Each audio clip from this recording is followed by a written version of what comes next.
button because I'm not. I got you, Fran. Good to go. Thank you. So Dr. Jonathan So is the Geology Department Chair and an Associate Professor of Geology at Radford University. He has a BS from State University of New York, an MS and a PhD from Virginia Tech. His research interests include Appalachian geology, especially especially the structural geology and metamorphic geology of the Blue Ridge, and earth science education, including the innovative use of computer technology in teaching. So we know we're in for a treat. Dr. So, turn it over to you. Okay, well, thanks very much, and thanks, Fran, and glad to see everybody. And when I was asked to do a talk on the Blue Ridge, I was kind of wondering about it because, you know, the Blue Ridge is 1.3 billion years old in terms of the length of its history. And so how was I going to condense all that in to, I don't know, half hour or so? It would be kind of tough.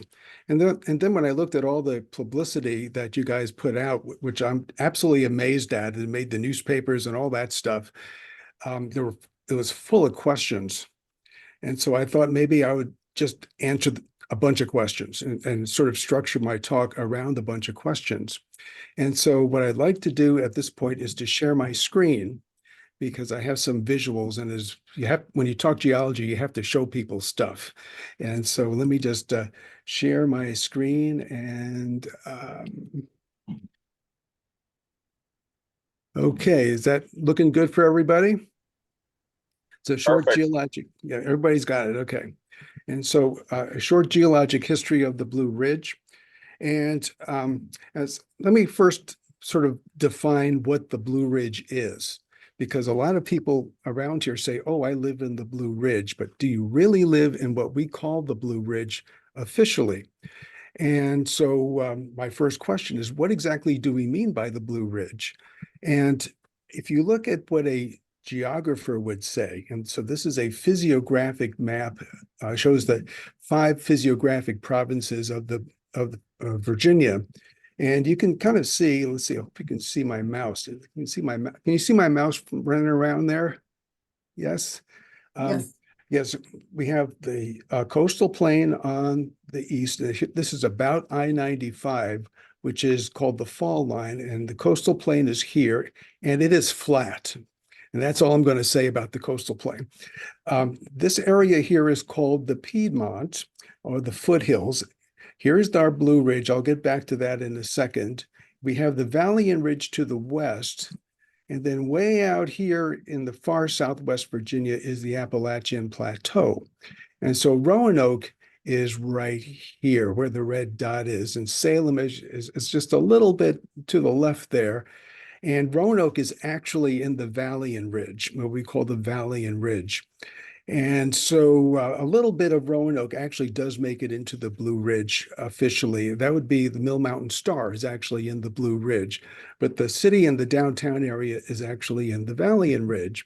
And so when you look at Virginia on a relief map, you can pretty clearly see where the Blue Ridge is. It's very narrow until you get to about where Roanoke is, and Roanoke is about here. And then it widens out, and it becomes more of an escarpment with a kind of a high plateau back behind it. And the Blue Ridge Parkway and the Skyline Drive run right along the top of the Blue Ridge, right where it's narrow. And it looks like a narrow ridge, both from the east side and to the west side. And then once you get over to past Roanoke and south of it, you get into Floyd County, and the Blue Ridge Parkway runs right along what we call the Blue Ridge Escarpment. And so this is this spectacular view that you see off these overlooks towards the southeast, and it's just absolutely spectacular. But if you turn around, it actually is rolling hills back behind there. And just a little bit more here, there's another way of looking at it. Here is the Blue Ridge coming down like this. I want to point out some things. Whoops, I just went past a few things. Here's Interstate 81 coming down like this. Interstate 81 is going down what we call the Great Valley. And so this is a big, wide carbonate valley. You might recognize Massanutten Mountain here.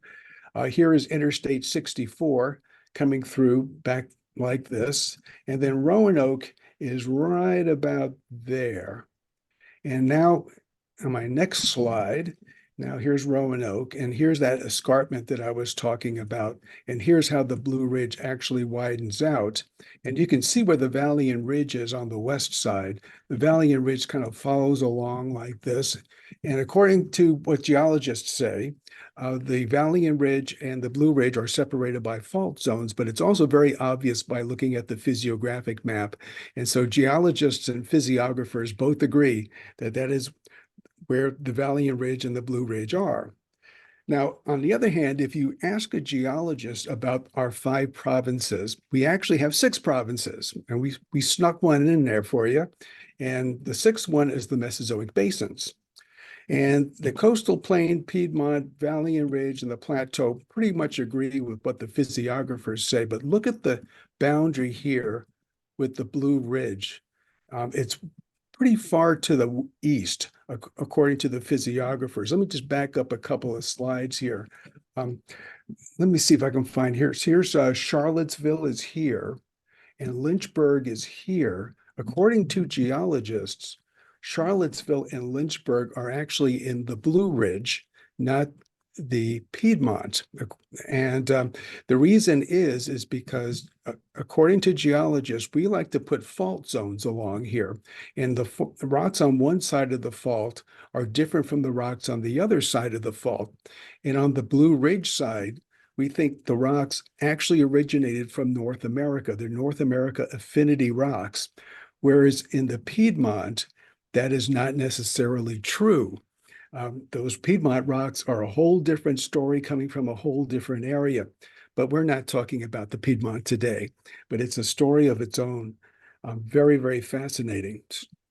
Now, if you want to take the bigger view, the Appalachians are divided into 3 parts. I'll start from the south here. We have the Southern Appalachians. There's a little bit of a bend right here, and that is where we divide the Southern Appalachians from the Central Appalachians. The Central Appalachians run all the way up through New York State, and Roanoke turns out to be right at the place where the mountains bend. So it's right here. So Roanoke is a very special place, according to geologists.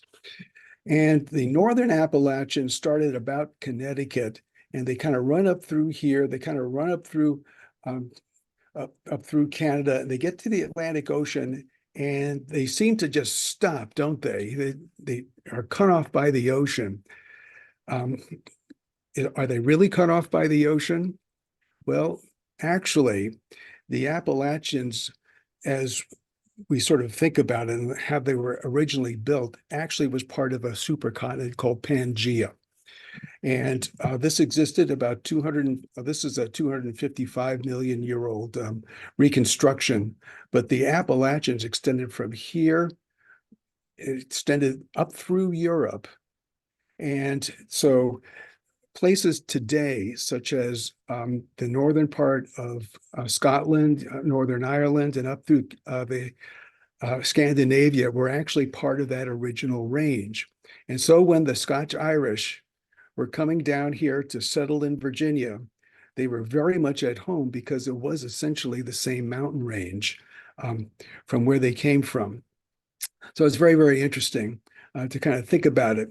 Now, let me just sort of tell you a little bit about how supercontinents work, because we don't have a supercontinent configuration now. But Pangaea, as we know, began to break up. And so here is Pangaea 200 million years ago. And, the thing about supercontinents, they form, they break up, oceans form where they break up. And so here's the Atlantic Ocean starting to form now. And so now it opens up some more.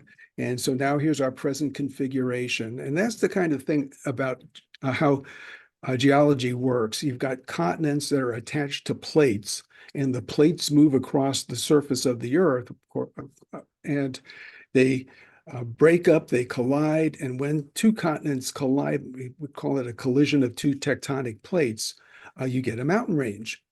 And so I guess it's fair to say, when you have a supercontinent, have we only had one supercontinent in the Earth's history? Have we had more than one supercontinent? For example, we know that Pangaea has broken up, but is a new one starting to form now? Well, look at this. Look, Africa is moving into Europe here, and here comes India. Look at India's already arrived in the southern part of Asia. So yeah, another supercontinent starting to form, a different one. Have we had any supercontinents before Pangaea? And the answer is yes. All right. And I want to take you back to the oldest rocks in Virginia, which is about 1.1 or so billion years old. And back then we had a supercontinent called Rodinia. And so here is Rodinia as we reconstructed back about a billion years ago. Of course, Rodinia formed from the collision of smaller continents. And so here it is right before Rodinia actually totally assembled. The red right here is called Laurentia, but that is North America. All right.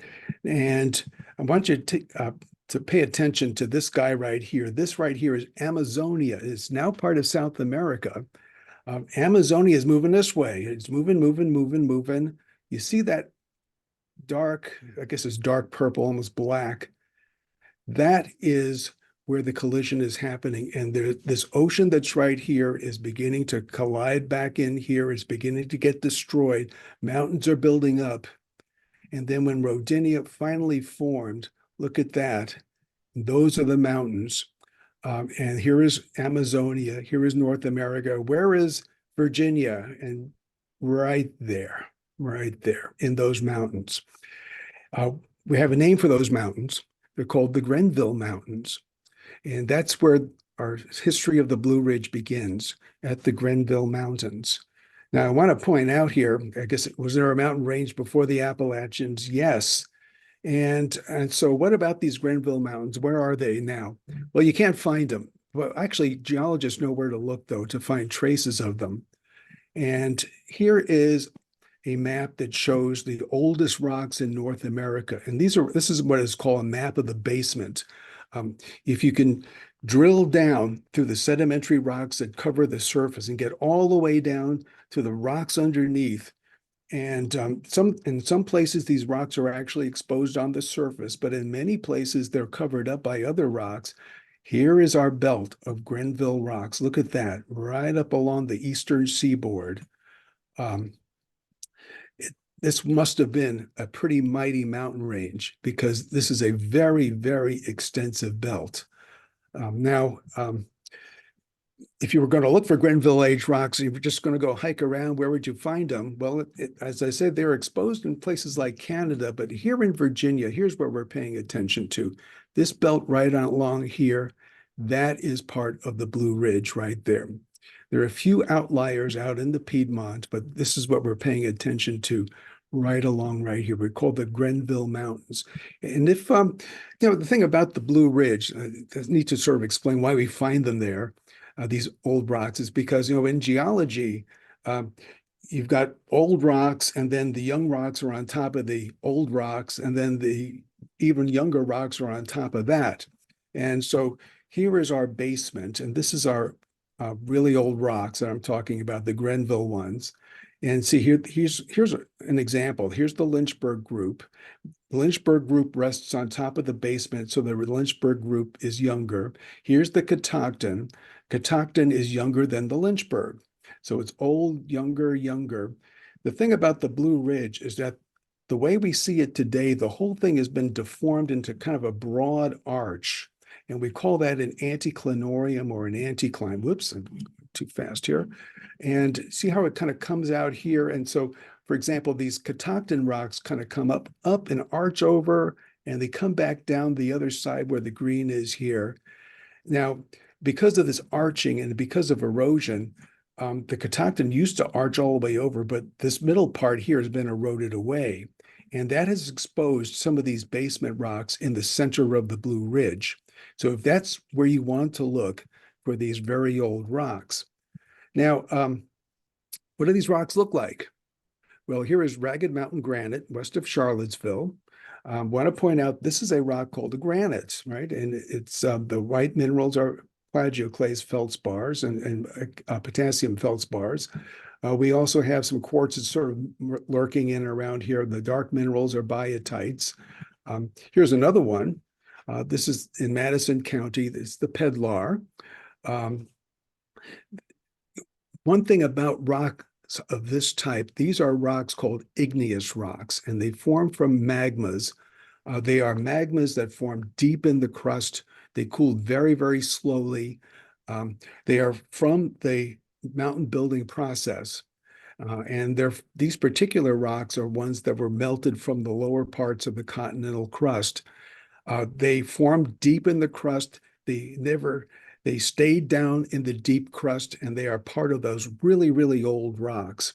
As it turns out that when we now have some data on these kinds of rocks, and we have seen actually two pulses of them. One pulse goes, I think, as I recall, is like 1.14 to 1.19 billion years old, and another one is something around 1.07 billion years old. We have two separate pulses. So the building of the Grenville Mountains was actually a long, protracted event that took a long time to accomplish. And to see a modern day example of something like this, let's say that this was North America right here, and let's say that here's that ocean. This is how a plate gets destroyed. It kind of comes down like this. We have some melting down in here, and the intrusions we're talking about, those granites, are the ones that formed down here, got stuck down there, and they never erupted onto the surface.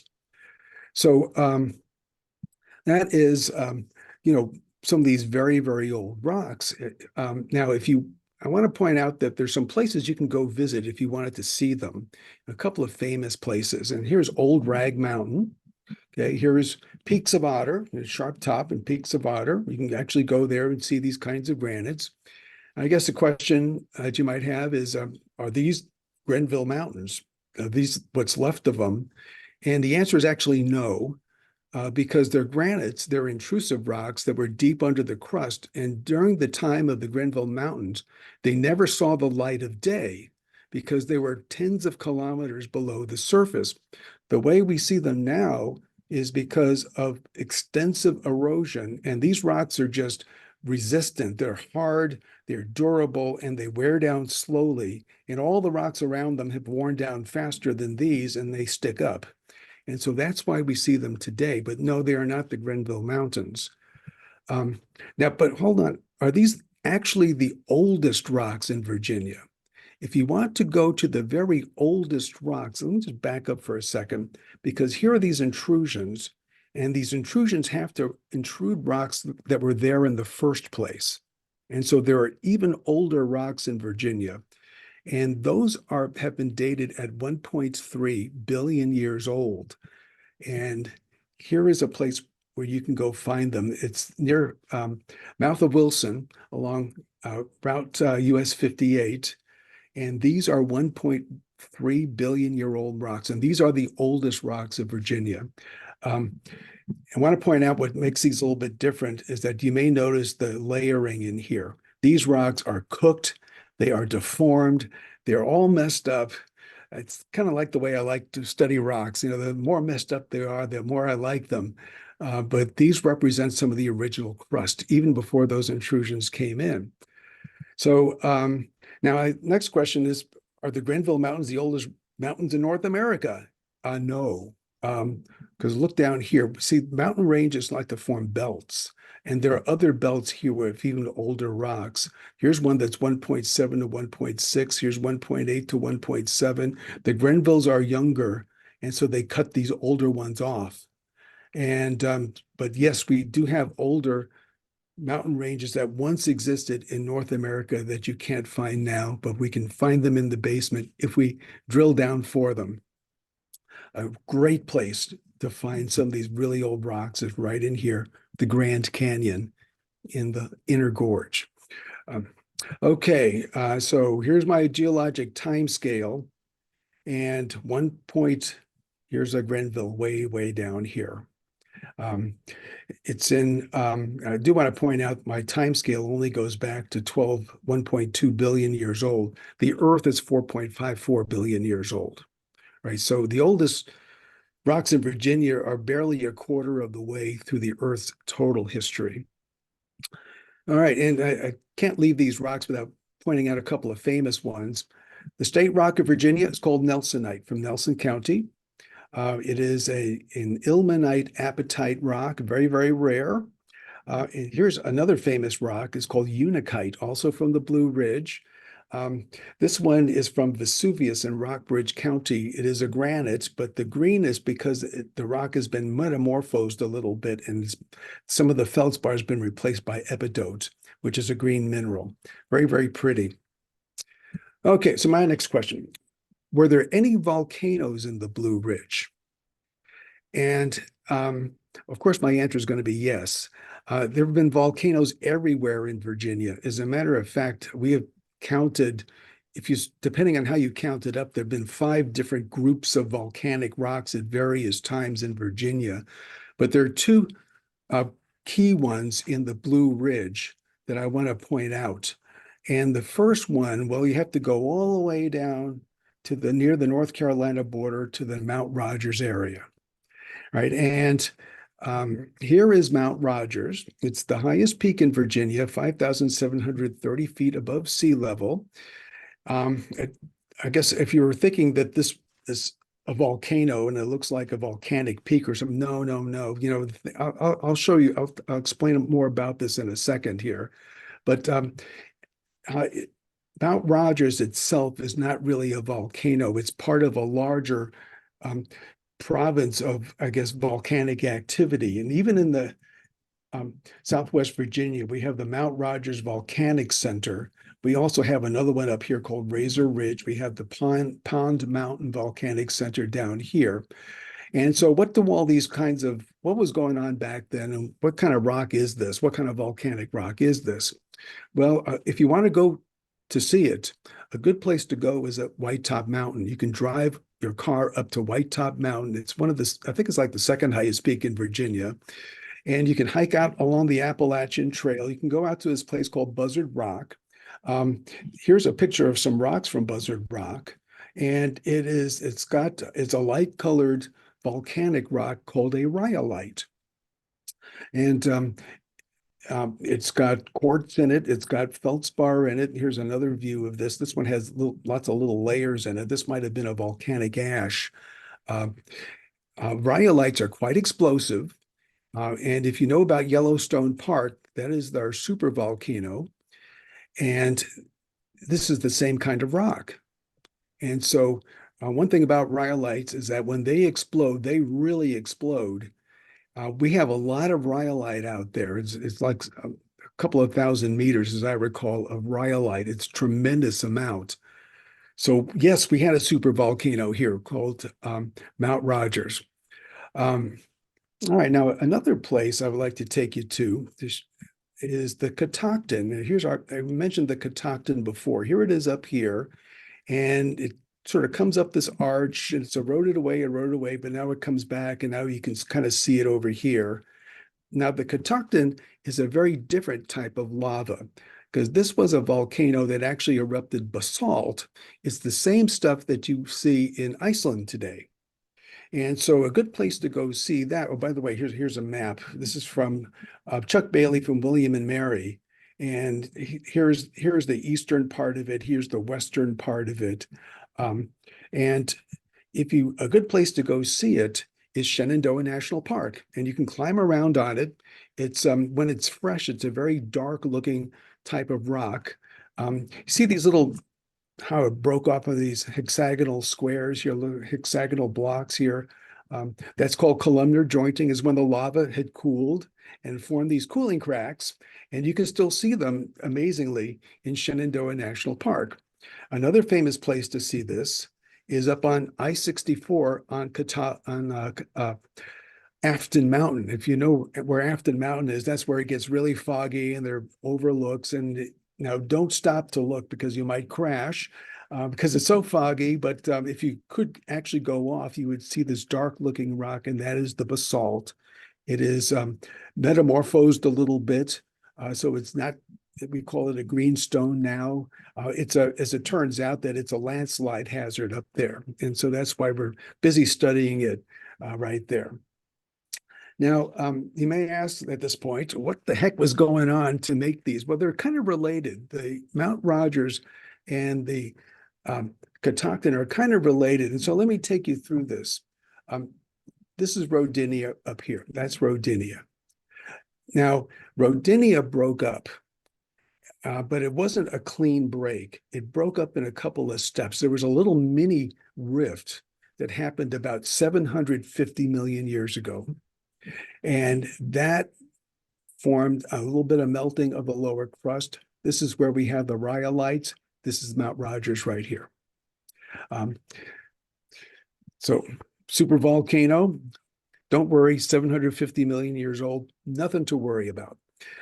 Now, things quieted down, but about 200 million years later, it broke up for good.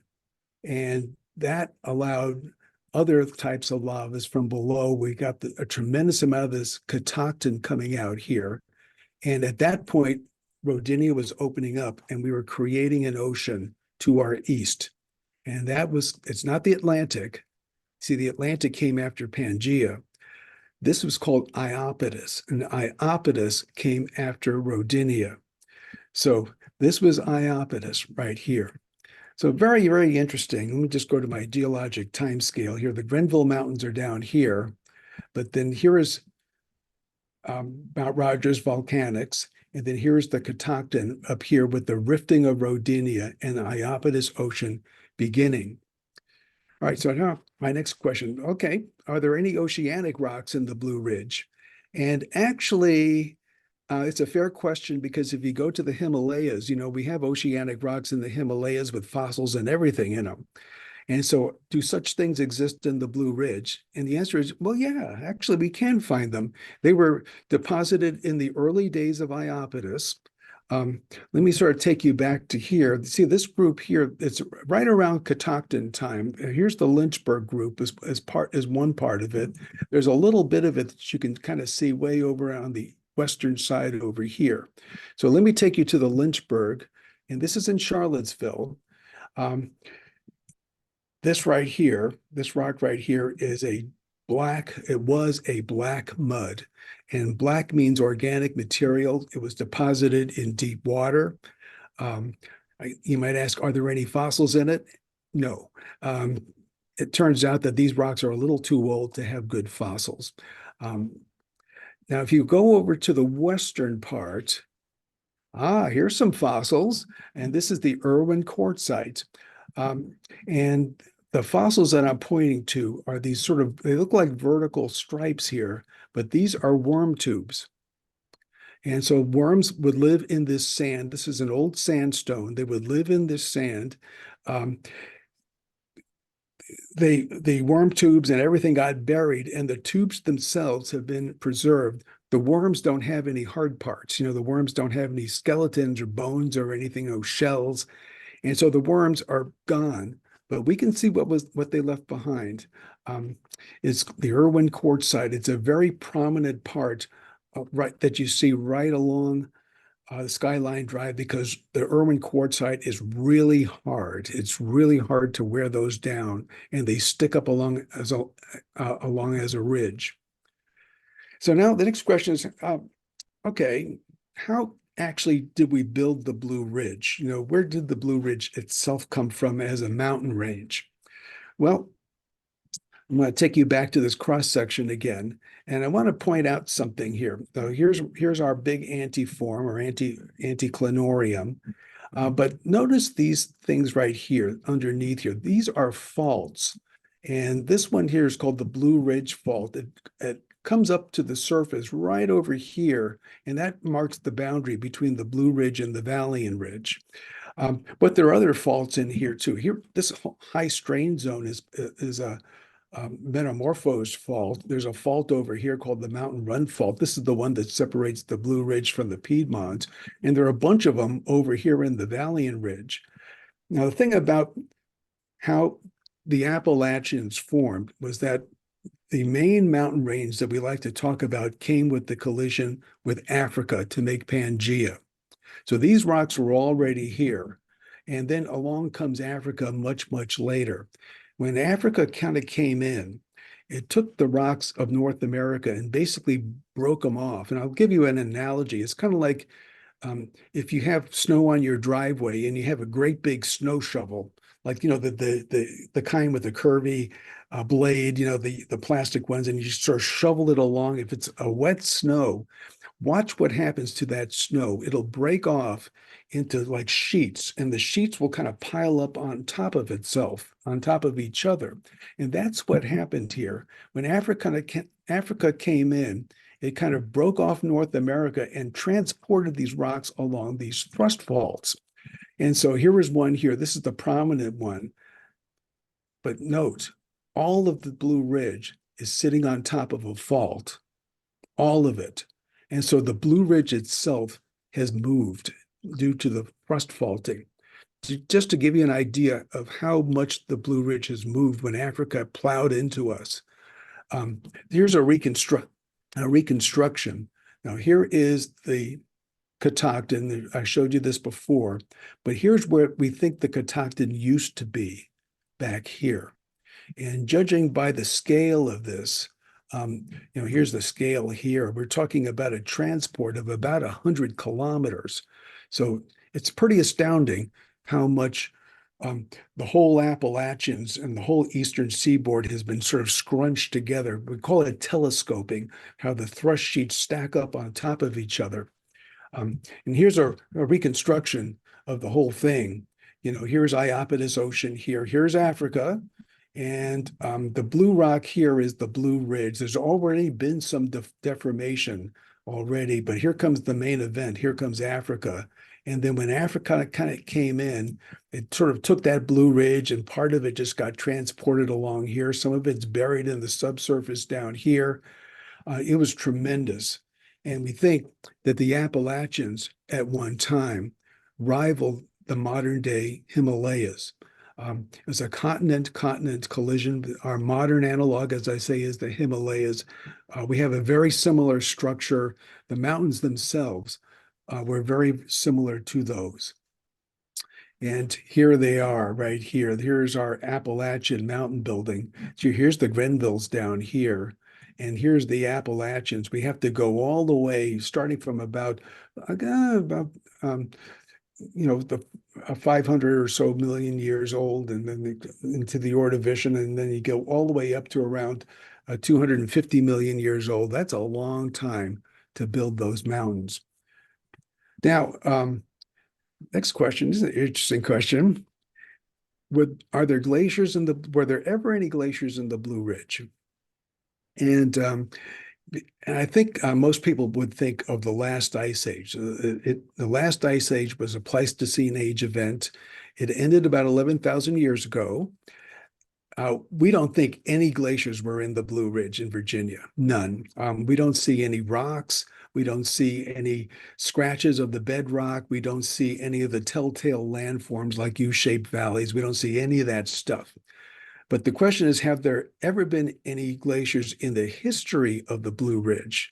And that's a different question. And the answer is yes. Once again, we're going to take you back to the Mount Rogers area. And one of the formations you see in Mount Rogers is a formation called the Conarock Formation. And just to kind of tell you, here it is right here. They formed a little bit after the main pulse of Mount Rogers volcanics. If you know where to look, yes, you can find some glacial rocks. And so this photo here on the left is a photo of glacial till. And it's characteristic. I mean, we've got a lot of big blocky rocks. They're very angular. They're of different things. And they're surrounded by sediment that is much finer grained. This is what you get if a glacier is carrying a bunch of sediment and it melts and it dumps the sediment in one place. And that place is called a moraine. And yes, indeed, we do find these things. And here's another one. This is one of my favorite ones. This is over on the right. These are called glacial varves, and they form on lakes on the periphery of the glacier. And so during the wintertime, the glacier is frozen over, and those are the red layers that you see. And then during the warmer months, when there's no ice covering the lake, you get slightly coarser grains, sort of sand and silt, and these are the gray layers that you see. And so each red gray layer pair is 1 year. And so it's kind of like counting the rings on the trees, it's pretty cool. Um, Glacial vars. So why, first of all, this is cool just to say that there were glacial rocks in the Blue Ridge, but is it part of a bigger picture? Well, I want to point out something because people have been studying glaciers, and about the time of Mount Rogers and the Connor Rock is this lower one called the Sturtian. And here's Connor Rock right here. There's Connor Rock. And glacial rocks from that period of time, around 720, 750 million years ago, are found all throughout the world, as it turns out. Now, you may say, okay, that's the present day continents. But back then we had Rodinia. So suppose you put Rodinia all back together again. Where are these things now? Well, that's this diagram right here. Here's Rodinia. But look at all these little stars here. This is where we find the deposits. If you can reconstruct them, look at how many are along the equator, and they're next to bodies of water. It must have been cold, right?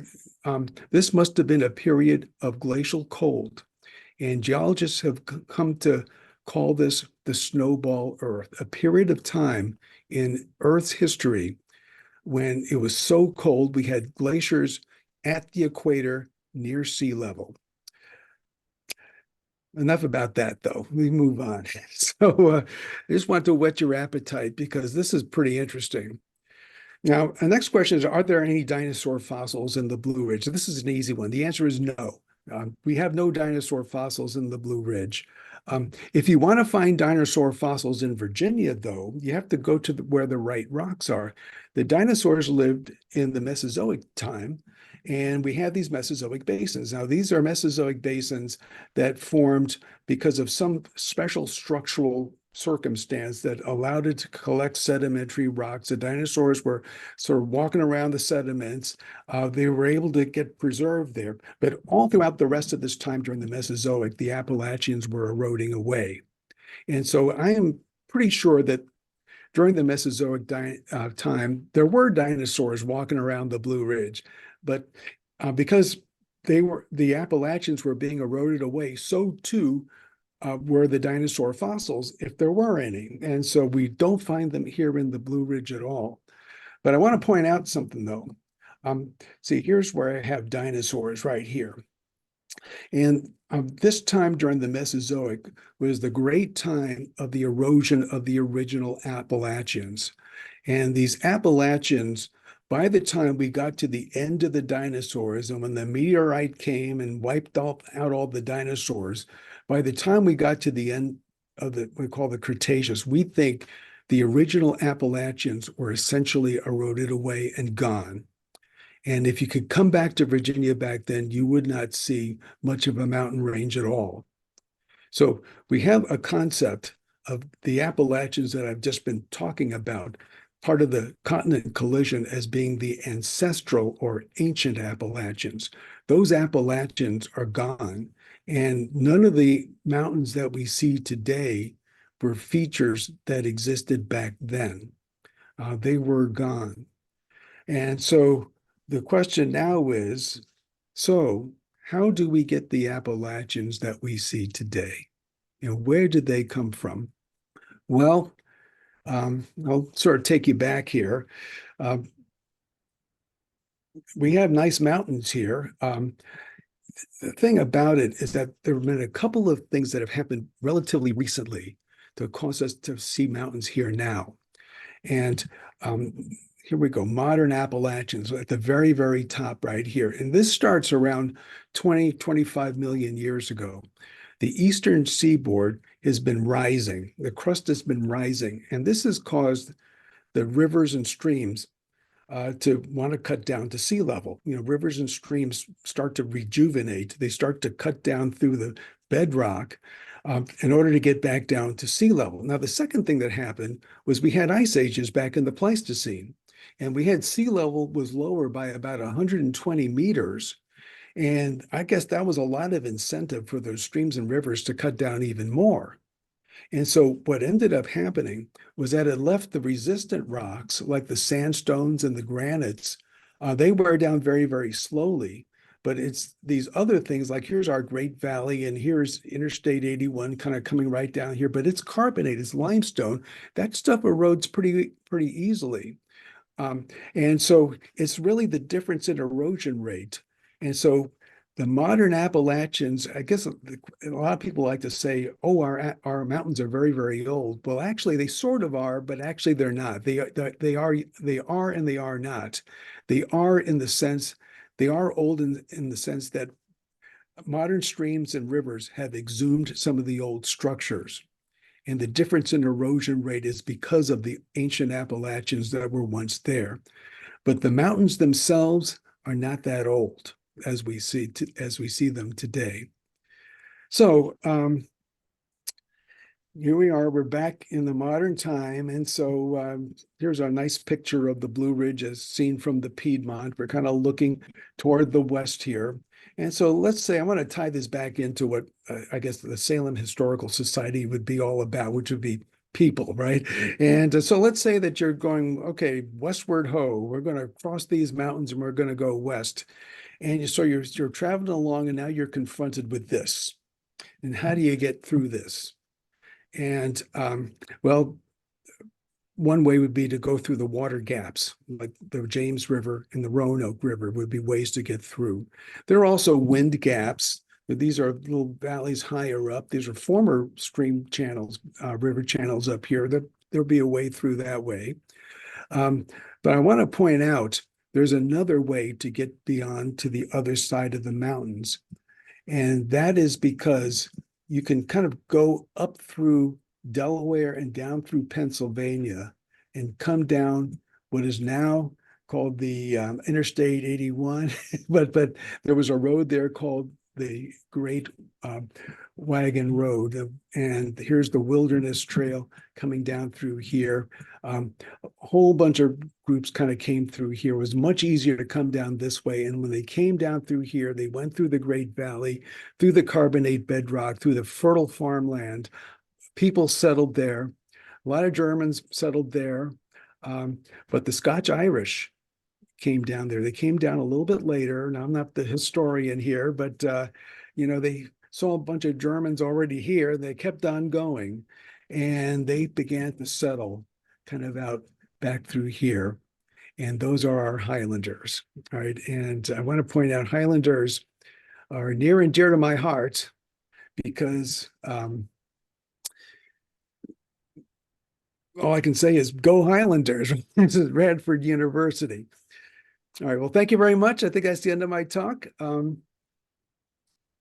Any questions? And let me just stop sharing my screen. Okay.